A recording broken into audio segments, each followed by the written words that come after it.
Jesus describes himself as the leader. He says, I'm the good shepherd. And he says, I know my sheep.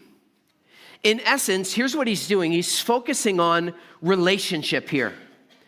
And he's saying, I know my sheep. Now, in the world of shepherding, this statement would have carried great meaning.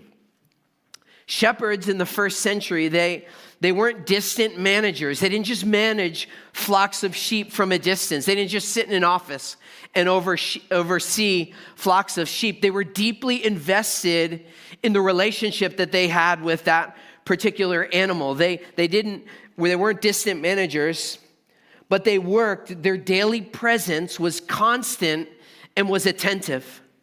Shepherds would spend long days, long hours, caring for the sheep. They understood that their sheep, whether they were in the valleys or whether they were in the hillsides, whether they were guiding them towards pastures or searching for water, it was something that the leader was doing with the animal. They were doing it together. It's at the heart of what it looks like to be a shepherd. He says that a leader becomes intimately familiar with the people that they are leading.